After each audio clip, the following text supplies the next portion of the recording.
Welcome to the Pickleball Guru's newest webinar. This is the Q&A episode. I'm here with Prem Karno, the Pickleball Guru, author of the best-selling book Smart Pickleball and best coach in the business. Hey, welcome Guru Nation. As I mentioned, this is the Q&A episode, and we're not alone here. We're joined by some of Warrenton, Virginia's finest. First, we have Betty Francis. Hi. Thuy. Hello. Brad Barker. And Christie Canoza. They have a lot of questions, all from gear to strokes to strategy. So we're going to start off with Betty, who has a couple of questions about gear. What are the advantages and disadvantages of a light paddle?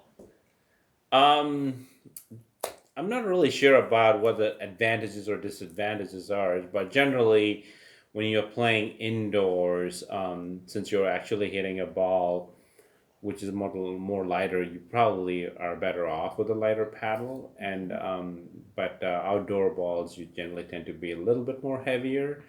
But at some point, you normally will find an ideal balance. And generally, I would say around about 7.5 and over, just under, between that and 8 ounces will be generally where you'll find most good players play with, and that is the level they play with.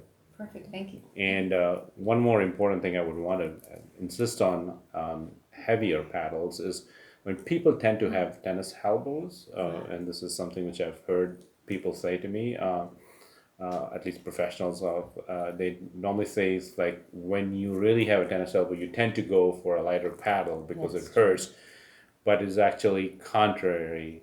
You actually will have to play with a heavier paddle to counter the tennis elbow. Wow, thanks for telling me that, because that's exactly what I did. I went to a lighter paddle because I could feel my tennis elbow coming back. Yeah.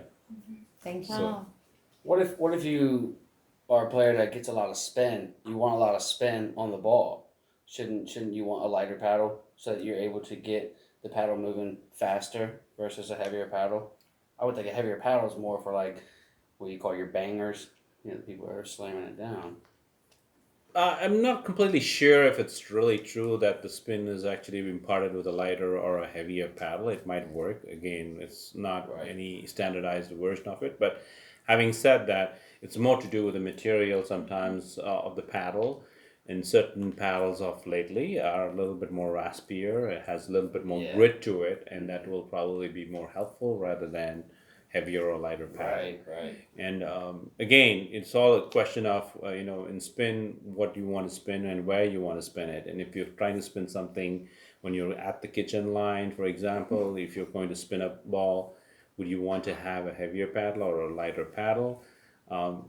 It's individual needs, but most probably a more in-between paddle rather than a heavier paddle. When I mean lighter, something in the 7 ounces or lower or 7.2 ounces and lower would be considered a lighter paddle, or anything more than that would be considered in the intermediate, and then 8 ounces and more would be a heavier paddle. The ready position is a key there. So if you have a lighter paddle, you might be able to get back a little bit more earlier. Heavier paddle is just takes more time. Right. Does that make sense? Yeah, absolutely. Okay, and Betty has a follow-up question about paddle material. Yeah, the graphite paddles, how often do they get dead spots, or is that something that's common, or how do you know if your paddle's going dead? Personally, for me, I normally know it just by the noise of when I hear it. I know it if it's like a dead noise. It's like a thunk noise. You know, it's not doing it. Most paddles on the market, graphite, are honeycomb based. So it's generally the cells start crumbling inside, and so as they start crumbling or they start getting down, then you start hearing that noise generally. But sometimes, certain players actually do like a dead paddle and some players purposely even take the paddle to a post or something and smash it so that they can get a little bit more squished feeling. Oh wow. Okay. Oh, interesting. And to cut to the chase, Christie has a question regarding paddles. More paddle talk. Okay. So many paddles, so many different materials. How do you pick the right paddle for you? This question just recently came up in the pickleball forum, and I'm a big proponent of the best paddle is a paddle which fits you. Almost every paddle manufacturer on the market right now make great paddles, amazingly good paddles out there, and they talk about speed, they talk about spin, they talk about more sweet spot. There's a lot of combinations out there from different manufacturers and the way they market it. But ideally, I would say is try it every paddle you can, get hands on. And most paddle manufacturers offer you the demos or the reps offer you demos to use and try those. And then once you figure out what matches your game, that'll be the best paddle you can have. And it doesn't really matter if it's from Timbuktu, as long as it's a paddle that matches your game. Okay. Before we get into any other topics, do you know what a gimme is? No, I don't. I figured. A gimme, it kind of originates from golf, to where the ball is like right on the lip. And so you don't have to make the shot. It's a gimme. The other player will just say, yeah, that's still easy. Don't worry about it. So Christie has a real gimme question for you right now, Prane. Okay. So what is the best way to take your game to the next level? In singles, doubles, just get into that next little umph of the level. I think the best recommendation I would make is find the best possible option nearby or anywhere you can go to a coach who can help you, train you, and find what works for your game, and then move you obviously to the next level. And then once you can identify with your what and all has to be worked on, and obviously the real part is to work on those part of those games and drill on it and practice on it, and so that you can get better. In fact, most professional players out there will tell you the same thing. They got better by drilling and getting better at what they do. So we gotta play more. You got to play more, that's for sure, but practice more. Right. No, that was your gimme question. That was your perfect chance to say, Say, I'm Did not that even change? answering come to this. one of my boot camps. No. I know, I was not going to say that. And segueing into coaching, Brad has a pretty interesting question, and I hope this is the one that's not directed to me. So when you're in the middle of a match, or reword it, when is a good time to give advice during a match? Because I don't always respond well to it, and for some people, it's if you're a couple, it never works. So what is your advice on giving advice during a match? If somebody's making problems continuously and you want to help them out. Well, any strategies has to be worked prior to the game. That's what I would say is prepare and, have a plan A, plan B, plan C, plan D. Mm-hmm. And while during the game, my humblest request would be to keep encouraging your partner rather than giving advice at that point, because they already know. Right. It's not. Right. There's no point of telling them to go and do something different. When all the options are already on the table, and they're doing the best they can at any given moment. Right. One of the fun anecdotes I want to add to this one, and this probably many people will relate to this one. In one of the matches, I remember one of the partners was telling the other one, "Say, just put the ball over the net." I just thought to myself, I said, really, do you think this person is really purposely trying to hit it into the net? Right.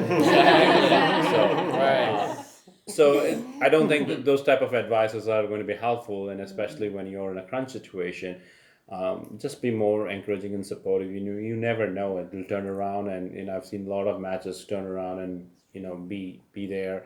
So rather than getting more intense about it and just say like, hey, just hey, you're doing the best you can, and I'm going to enjoy with you. Right. And that probably will change. Yeah. Is it loud enough? I think so. No, but he brings up a good point, because some people will say, oh, that's too high. It's like, yeah, really? I mean, Well, I've been in a match where my third shot drop is going too high, and but I'm trying to dial it in, and then my partner will be like, obviously the third shot drop's not working, try something else. And I'll be like, yeah, I'm trying to make it right. Exactly. You know what I mean? That's exactly right. I mean, there's no point at that point in trying to give advices. There's any, a timeout, during a tournament setup, and a timeout.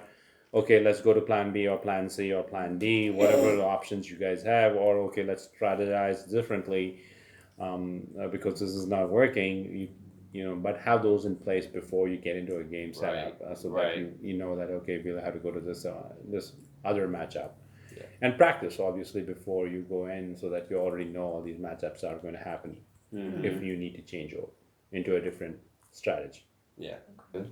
But not during the match. It's a really hard one, and I don't think it's a helpful time to advise. Impart advices at that point to anyone. Mm-hmm. Even at the beginner level. Even at the beginner level, I think it is. They're trying their best at any given moment. Right. And that's my.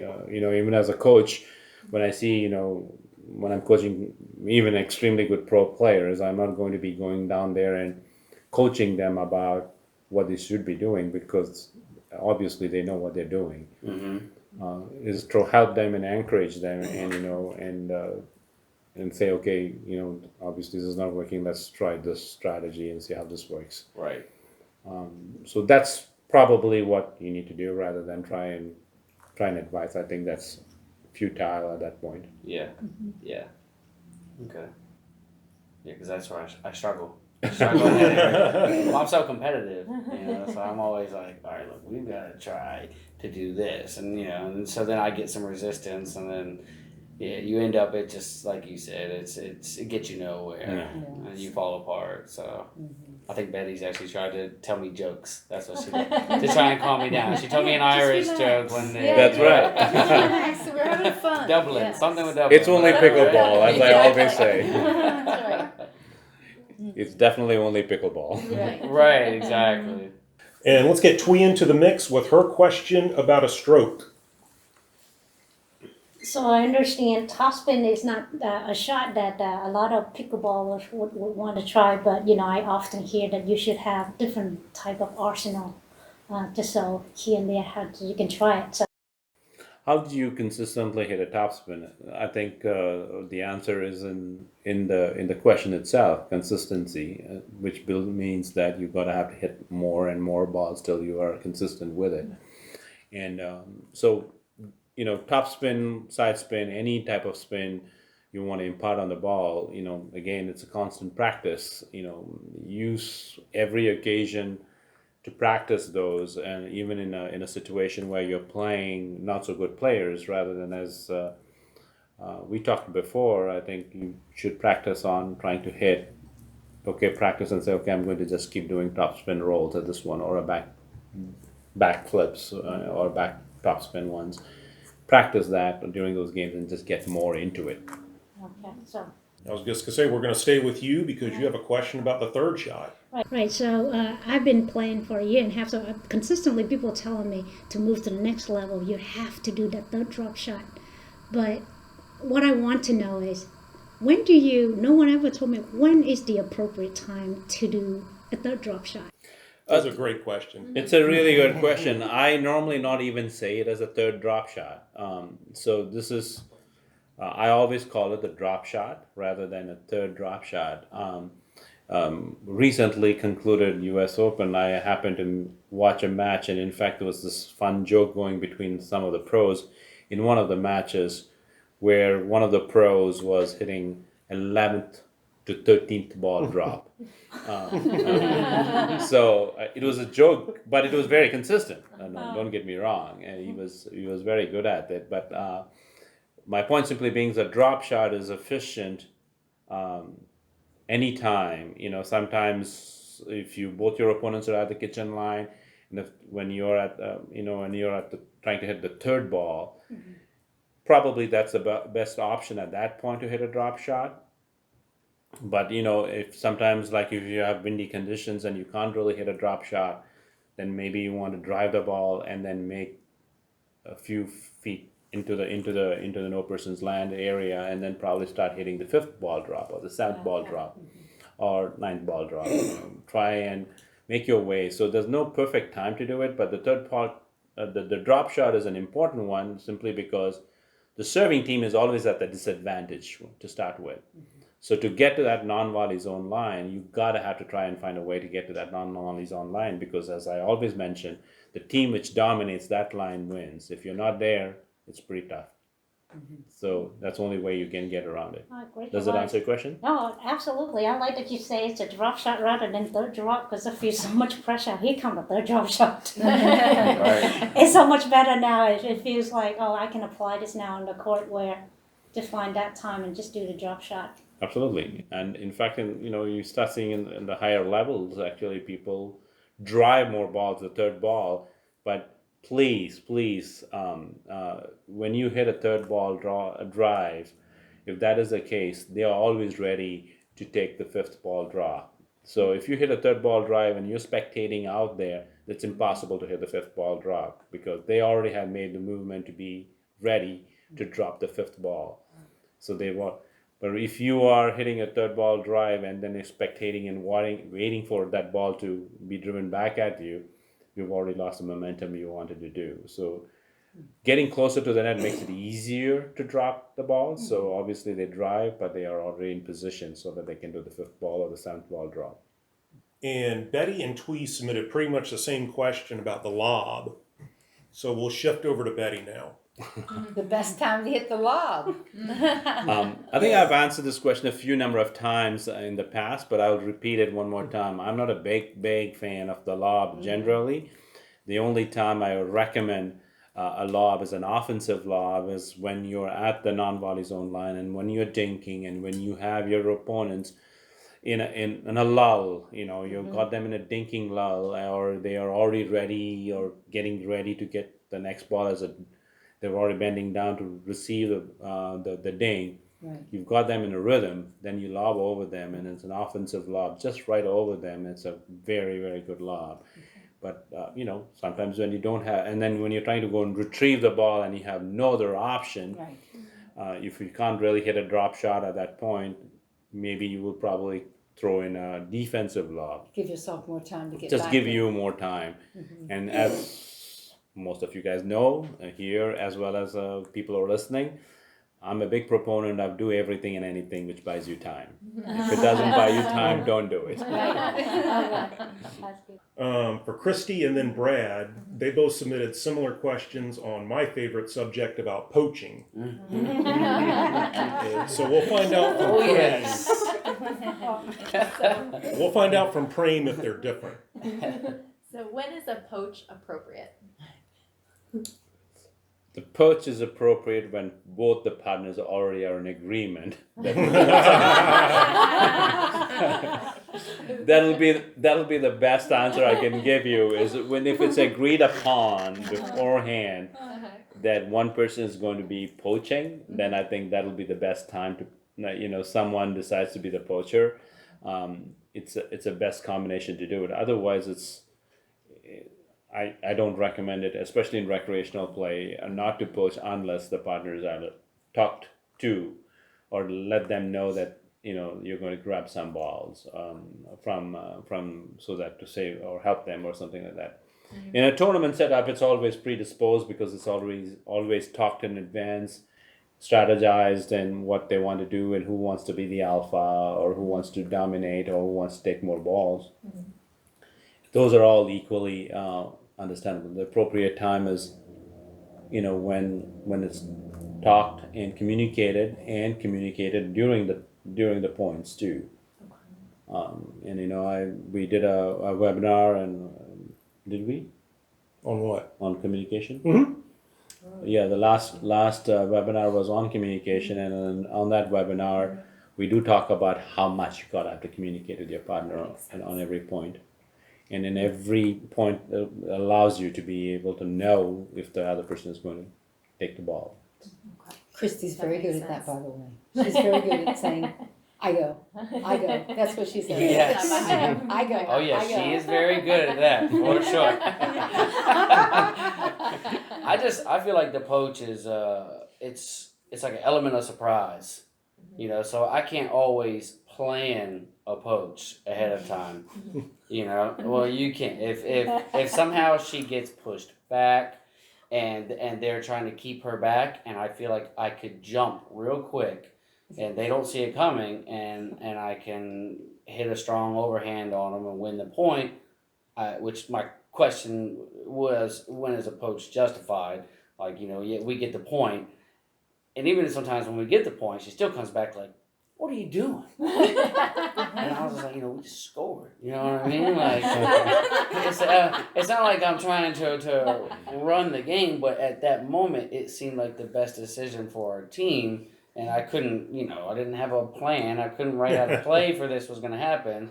They did a good job running you off, or maybe they hit a lob. Maybe they hit a lob over her head. She runs back, hits it back, and they try to bring it back to her real quick. Well, I'm going to jump real quick and poach. And I've been in that situation. And I've also been in a situation where I take over an entire court, too, which obviously is a bit far. And I realize that because I'm still learning. But there are times when I feel like the poach is absolutely necessary, but I get a lot of flack for it.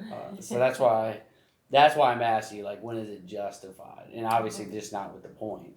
Yeah, as I said, poaches, the element of surprise is what poaching is important most of the time. The poach, in general terms, is an offensive play than a defensive play. And what I mean by that is, when the person who's considered alpha at that particular matchup wants to play a point or take a ball away from their partner, in general terms, it's mostly try to help the partner, but most importantly, they try to give an element of surprise to their opponents. Right. So it's an offensive play. Generally, they don't try and move them around. It does happen in the highest levels because it's not easy to find an opening very quickly. But the poach is an important aspect of the game, and it's well recommended. But in recreational play, generally, I would not recommend that if it's not communicated, because it's really, really frustrating to their partners.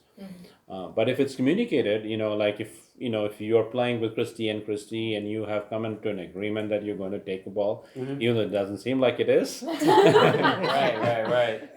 But sometimes the element of surprise is an important part of poaching. If it is predictable, then it is not. But there is some patterns to it, and from a coaching perspective, what I'll always say is that you got to prepare 4 or 5 shots ahead of how you plan that poaching, Right. Or anything for that matter. Right. How you plan it, and Right. and most players out there, and I mean in the highest levels, they may or may not, but they are definitely plotting 3 or 4 or 5 shots ahead of the shot you're actually looking absolutely. at. Yeah. So the poaching is prepared, or it's it's done that way too. But if you're doing that, you should communicate it. Is what you're saying? Not at that time, but before prior hand. Right. Yeah. Okay. Because I always like if we're going, the opposite team is serving, and they serve to Christie, I'm already at the line. So they serve to Christie. Christie returns. Well, she's deep. So I'm assuming that they're going to try and keep her back. That's right. So a lot of the times I will try to jump that when they try to come back to her right there, which then, eyebrows raised from my teammate, not necessarily Christie, but most of the time, but I'm like, that was a moment I obviously couldn't game plan because I'm not sure that that's what they're going to do at that moment. They may try to drop shot it. Yeah, if you're my partner, that's when I want you to poach. Right, exactly. And the reason for that is, even though I'm 99%, I'm at the line, right? I may not be set. Right. And you have a better chance to make a play on it than me making a possible unforced error when you may have an easy poach. Right. And that's totally fine. That's totally fine when you poach in that particular scenario which you explained. You can poach. Again, in that particular setup, if you and Christie are playing and you have an understanding between you two, that will be fine. But if you're playing a recreational play where you actually haven't communicated with someone who you don't know, it becomes a little bit more dicier conversation to have. Yeah, exactly. I can see that. And just one more little question, sort of in that direction, which is the middle line. it seems like almost like the general rule right now is if I'm the overhand, so the middle is or the forehand is my shot. So even if it slightly goes onto my partner's side, I'll take it because I have the stronger shot. But like when I play with someone like Betty, she's got a strong backhand. So then what happens is we end up hitting paddles because I've trained. So is that a general rule, or is that something you discuss with your partner? I mean, I'm assuming that's what you're going to say is if your partner has a strong backhand, you guys discuss it. But that middle is so dangerous because it's hard. A lot of times you get what they call the married shot, where no one swings on it at all, which is why I just try to take it upon myself to take it because I'm not going to let that happen. You're really trying to save the marriage, right? Yeah. And by the way, Christie's his girlfriend. Even though I feel like we're caught in the middle. So we have written a lot of articles and actually done a lot of podcasts around this topic of middle. Right. And you're it's a valid point of you taking the covering the middle, but again, it depends on where you're playing and what level you're playing. As the group gets better and the better players, if you're going to go after a ball, something which is out of your line, you might probably have left the zone which you're covering, and you are probably more vulnerable to that zone. Right. But having said that, it's not a if it's a pre-planned, generally in most tournaments, you'll see a lot of players who have a forehand would probably try and take more balls in that middle, irrelevant of whose backhand it is. And sometimes the matchup might be different completely. But depending on who's playing there, in a high level play, I remember someone like Marcin Rosbetsky, was a very tall player with a long paddle and has an extremely beautiful backhand and loves to be more on the right hand side of the court, on the due side of the court, because it's his dominant side. Yeah. So how do you deal with a partner who has got a forehand in the middle? Generally it's a question of angles where the ball is. Right. If it's a ball which is stretching and you're stretching to go and take that ball out to poach that ball, you're probably much more in risk. But if it's more in your arc, then it is fine. But generally, if you're stretching for it, you're more in trouble. But having said that, you can poach those balls. Again, I've written many articles around that same topic of poaching is please communicate before, especially in recreational play, communicate to your partner and say if is that okay. Yeah. Beforehand, even if you do it as an element of surprise, make sure you tell them before that I'm probably going to poach more. And if they say no, then you at least know the answer for it, and then you can decide if you want to play that game. Right. All right. It'll be less disappointing at least. Yeah. Okay. Yeah, but in rec play, people, even when you win the point, people get upset. I've been in that situation. So that's when I know. That's why I'm saying, is it ever justified? But obviously, the point doesn't justify the poach all the time. Yeah, it does to me. It's right. I feel the same way, but I mean, like you said, it's rec, so everybody's got to learn. And that's I've been with newcomers where they keep messing up, so you lose confidence in your partner. And so then you start taking a sliver of their court because you don't think that they're going to be able to capitalize on what's happening, which I have now learned that you have to let them grow as a pickleball player. Which makes more players for you to play with. Exactly. So, but yeah, poaching is definitely a sensitive subject. So. And if Michelle's your partner, you have to make the poach, because at the last webinar, she said that she hit her partner twice, once in the shoulder and once in the head for poaching. Oh, really? And not making it. Yeah, that's what she said. Wow. You know who Michelle is? Yes. Michelle Lipscomb. I don't think it's Yeah, they may have not crossed paths. If you come to Manassas, you might probably see her tomorrow. Yeah. And not that this can't be fun, but let's talk about drills before we get ready to get to the fun stuff. Christie, what's your question about drills? What are the best drills on and off the court? On and off the court, generally, outside the fact that you prepare your body for a fun exercise of pickleball, I think getting your heart rate up, warming up yourself up before you stretch, a couple of those things are very important before you get into even the drills. And the one fun drill I think is a good one. Say against a player or a partner, you start off from the kitchen line dinking, and then moving like it's like an accordion. You move all the way back to the baseline, Okay. and then make it all the way back in. Just keep hitting balls so that you can start hitting ranges from different. You start off at the close to the net and start moving little by little and then coming in. That's a good drill to do. And another drill would be also the fanning one, which is basically you're dinking from side to side to on the kitchen. You start off on one line and just move all the way down to the other and then come back, so that you practice your backhand, forehand on both sides. Okay, thank you. And is the accordion or the snake your favorite drill? I actually like the accordion. Okay. Because what's your question? Yeah, so that's my follow-up. All the drill out there, obviously every drill is important, right? But what is your favorite, your go-to drill that is never failed? Because the one drill that it pays off every single time, so you don't ever not do it. What is your favorite one?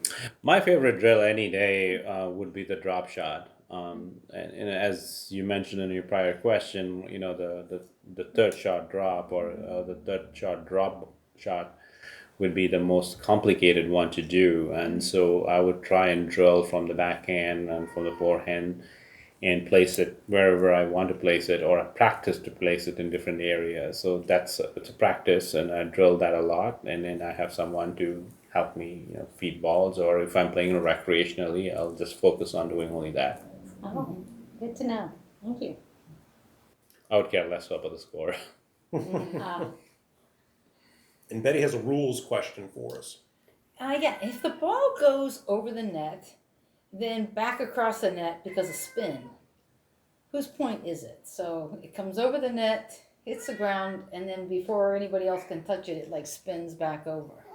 If it's not being touched, then you lose the point, or the person who had actually hit that ball wins the point. Okay. But you can touch that ball. You can just step all the way down to the kitchen line and smack the ball over the net, as long as you do not. You can cross the plane Okay. of the net, as long as you don't touch the net, and your feet does not cross the center line. Okay. Okay. Most of the times, you may not touch the net, and you can just stoop over and just tap the ball, and then you could still win the point. But sometimes while doing that, their feet, little toesies, are a little bit across that net underneath, and that it's still going to be Because I've seen that happen twice. I mean, I think that's the strangest things. It's just and then it's going back over, and nobody, and it's you don't get a chance to touch It's the most easiest point if you can get there and just Okay. just tap it. Tap it into the net. Since we're on rules, real quick, I have a question for you. If you bring your paddle down, there's a ball coming in low, and your paddle strikes the ground while you're coming through to hit the ball. Yeah.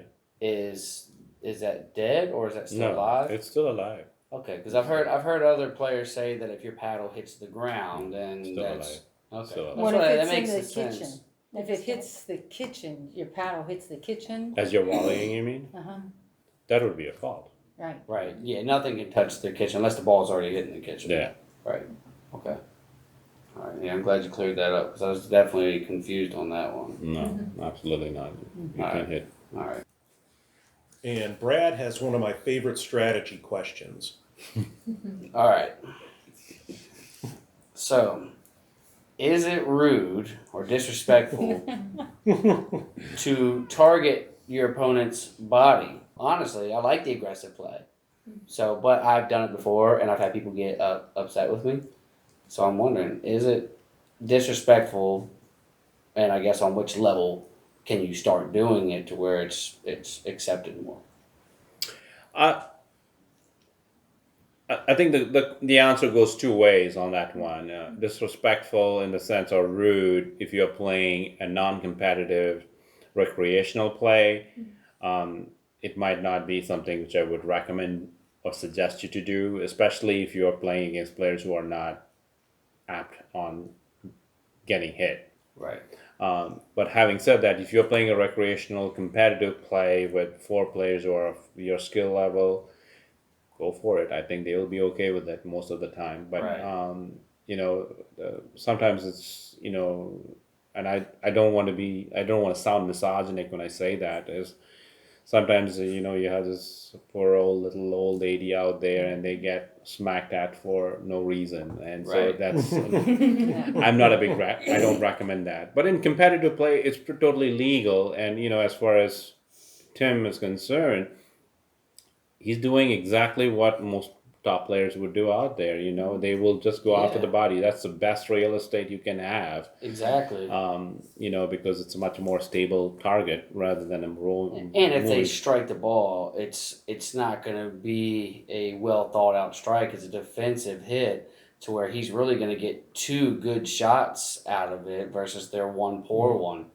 So that's Absolutely. why I'm a huge fan of it. But I do feel guilty. A lot of people apologize when they do it to me. I think Randy did it to me the other day, and he got a point off of it. I was able to defend it still, but it flew out. But he was like, "I'm sorry," and I was just like, "Don't apologize to me, because I intend to do it to you if I get the opportunity to do it." So, but I guess that's kind of answers my own question. Is if one person accepts it, then I guess if I know Randy is willing to deal it out, then I can deal it back to him as well. Absolutely. As I said, if you have 4 players who are of equal skill level and Right. you're playing a competitive game, all is fair. And all is fair, and normally they're mostly since it's a competitive game, most of them will probably just hold on to it. If it's not competitive and you're playing recreationally, there's no fun in trying to hit someone. Right, I don't yeah. see it, and that would be considered rude or disrespectful. But if you're in a competitive match, you recommend a shot like that. Absolutely, I'll be the first one to do it. I love it. I love it. Good. All right. Yeah. Randy does that to you a lot? No, I'm playing. He has pictures. He has pictures with the pickleball tattoo on it. You saw that one? That's hilarious. Was it? I think that was when we first met that you did it, or was it the second year? Second year. Okay. Yeah, you want to set the Took advantage of a new first good buddy. impression. Not a Say first that. one, second Hey, what are you time. gonna say? He First knew good they had to impression, you keep wanna his make battle that, out. so you Yeah. wanna- Yeah, my buddy. Oh my. As I like to refer to him as. And Brad has another great strategy question. Okay. Is it better to keep your opponents deep, or is it good to kind of keep them off balance and hit a soft shot to kind of force them to come up, even though you risk them making it back to the kitchen line? But there are times where I'm always told by people, keep them back, keep them back, keep them back. But I see a lot of people that are successful with a little dink shot when someone's back, and they have to sprint forward, which then they end up popping the shot up, and then they're vulnerable. So That's a great question. I'm a big, obviously, proponent of keep them back, keep them way back. Right. And if that is the question, if I don't see my opponent anywhere at that non-volley zone line, I will keep them back as much as possible. right, Having said that, I'm the first one to say, on the other side of the net, if I see someone with knee braces and hobbling around there, I will drop it. right. I will drop it and force them to come in. Or if someone who's slow in motion, then I would probably do the same. Right. But in most cases, if you are playing a competitive, fast-paced game where there are a lot of players who are actually active and quite fast, irrelevant of their age, not a great advantage at that point. I don't Right. think that would be an element of surprise to anyone. But I think it works generally with players who are less mobile. But as the quality of players raise and as you start meeting up better players, they'll be always ready for that type of shot. Right. And then in that case, you brought them to the offensive line. I always say yeah. that when you're at the kitchen line, it's the offensive line. When you're at the back, it's the defensive line. If you can keep them on the defense, that's where you want to be. Gotcha. And how many times have you seen someone try and do a dink shot, but instead it falls way back into no man's land, Yeah. and you're just bringing them in so Right. easily? Right. Right. Because Yeah. you can stay at the line and keep them back all day, but once you bring them in, that's it. Yeah, you're back to even the playing field Yep. right there, and then you're back into a battle that can go any way. Absolutely. So, yeah. But it's one of those times also which you were talking about. If that is one of those times also, someone can poach. Right. If Yeah, they're trying to it's keep true. them back, and if that ball is floating a little bit, Yeah, then exactly. you can the element of surprise comes there. Right. But backing up is not a big. I mean, in this one particular game, when I was talking about the gentleman who was doing the 11th or the 13th ball draw, Yeah. his partner was at the kitchen line, but they never hit to him. Even if he was floating a little bit high, they tried to hit to him. They actually tried to go down really hard at him, and he was able to just defend and get the ball back, and he was back at the kitchen line right off the bat.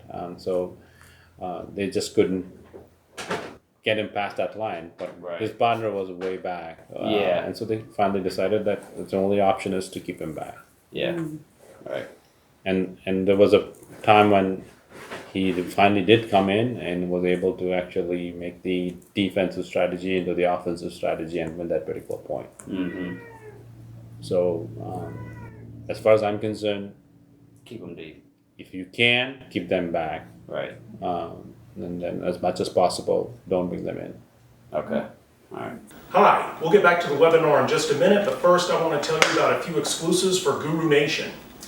First of all, we have a bootcamp special going on right now. If you register by June 15th, we'll give you $500 off, plus you'll get a half an hour FaceTime with Praying before or after the bootcamp. That way you can go out on the court, do a 10-minute video with him, and then he'll talk with you for another 20 minutes about what you're doing right, what you're doing wrong, what he thinks you can improve upon. Like I said, we'll be doing that either your choice before or after the boot camp. So, if you're ready to develop a soft game, learn how to play against bangers and everybody's favorite, dancing with your partner, then come out to one of Pring's boot camps. The next available one is Cincinnati on July 12th through the 15th. And that's the only one available during the summer because the one in Vail is sold out in August. After that, there's Sacramento, and there's an additional space left because someone just dropped out, unfortunately. And then we have a new boot camp available. We're going to Dallas in October. It's October 25th through the 28th. Then we're going to Tucson in November. And then in January of 2020, we'll be holding 2 Vero Beach boot camps in Florida, as well as a third one on February 14th. For all the boot camps, they're starting to fill up really fast. For example, one of the Vero Beach boot camps, and that's not until 2020, already has 4 participants signed up, and there's only 4 spaces left. Keep in mind that we only allow 8 people, 8 participants at each boot camp, so that way you get the most individualized attention that you can get and really move your game to the next level. Second thing, now thanks to the fine folks over at Dinky, you can get your very own Smart Pickleball t-shirt. Lots of different colors, men's and ladies sizes. Ladies have that nice V-neck. And while at the Dink Tea Shop, there's other items available, including a Pickleball Guru baseball cap and lots of other cool and fun items. I'm kind of nerdy. Remember, I started out this with a Millennium Falcon t-shirt, so I immediately gravitated to the Dink Star t-shirt. But that's not all they have. You can go for something funky, something colorful and cool, or something just plain fun. Lots of cool and fun different designs, styles, colors, material, you name it. Check out the Dink Tea store. If you go to pickleballguru.com, you'll see a link for gear, plus I'll put a link down in the show notes. The other great thing about Dink Tea is if you're a tournament director or you're an ambassador looking for club t-shirts, Dink Tea is the place to go. They can get you the absolute best prices. All you need to do is shoot an email to sales@Dink. I'll put a link down to that in the show notes if you're interested. The other thing to mention is if you have a Roku app, a Roku device, or a Roku-enabled smart TV, you have access to the Pickleball Guru's channel. If you go and search on Roku for Pickleball or Pickleball Guru, you'll find tons of videos of Prem out on the courts down in Vero Beach, plus lots of videos, including this webinar, as well as other tips and tricks and other videos that we posted over the past few years. If you're enjoying the webinar, if you're enjoying the other videos or the podcast or the monthly newsletter that we send out, please don't hesitate to shoot an email to some of your friends. Tell them to go to pickleballguru.com where they can sign up for Prem's monthly newsletter. Tons and tons of tips and tricks and strategies for pickleball to help move your game to the next level, as well as lots of videos, like I mentioned, the podcast, webinars, and lots more stuff. And now, back to the webinar. Since Brad's talking about all these soft drops, what's your question? So my question would be, how do I start develop a soft game? And it has to be more than just thinking or just take the pace out of your opponent's hits on. So how do you go about develop a soft game? That'll be probably my gimme answer for that.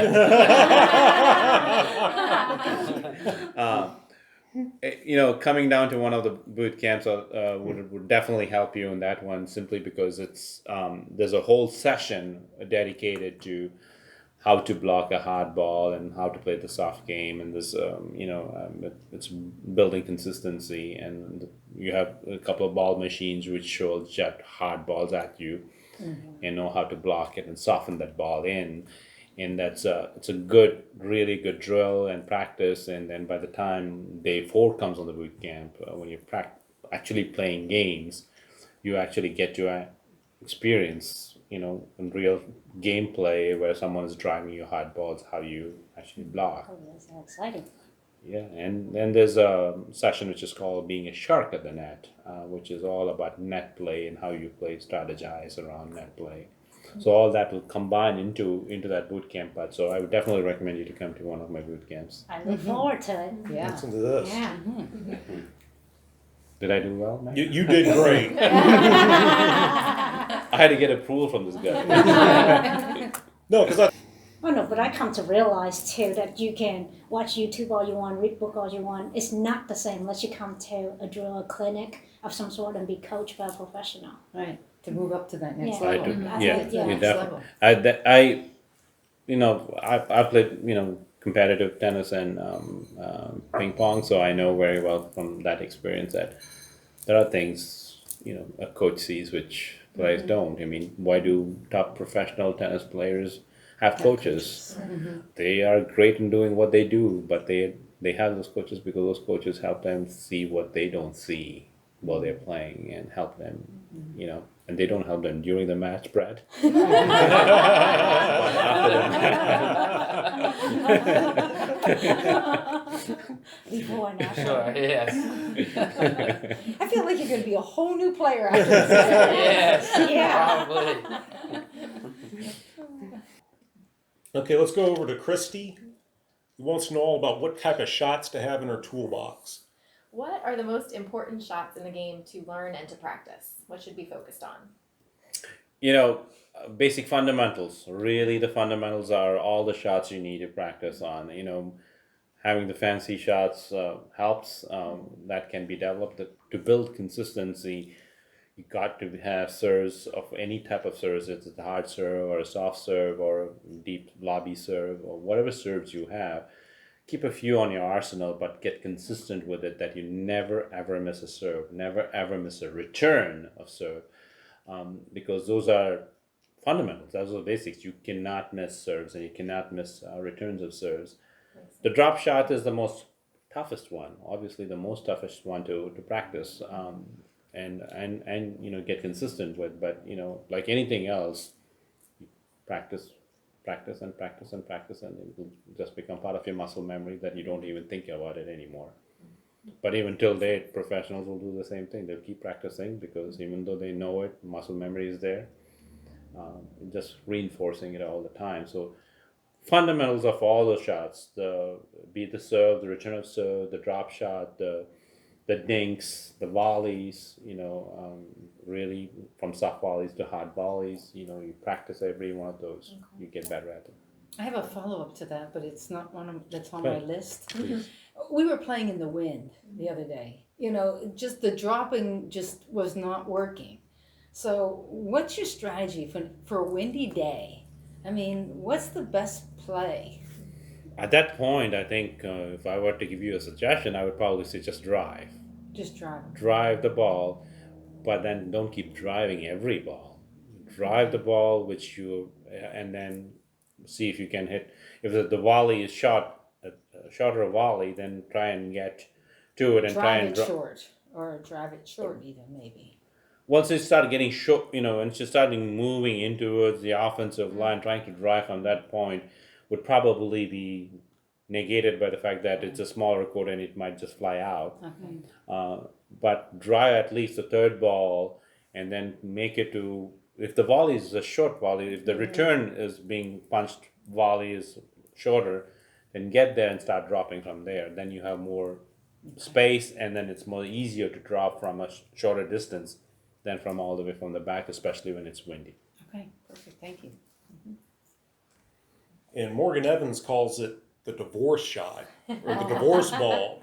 What do you refer to it as, Christie? The married couple shot. So how can partners work to overcome that middle line drive that comes down, and you'll have one play where you both don't go for it, and you'll have the next play where you both go for it, and then you have a fault. How do you work to overcome that middle line discrepancy?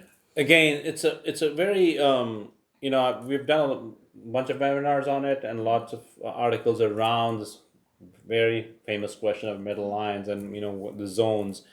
And at this point, I can only say is like, you better come to one of my boot camps, because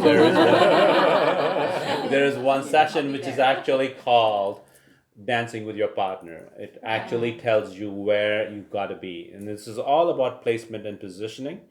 And it's a really a zone where you know exactly where to be, and that from that session onwards, it's very difficult for you not to know where the middle is and who owns it at any given time. And especially if you're playing with someone like Brad, who you play along together a lot, then you pretty much know where to be in every time on the court, and that helps. Learn the dance. Okay, I like it. Get your dancing shoes on, though.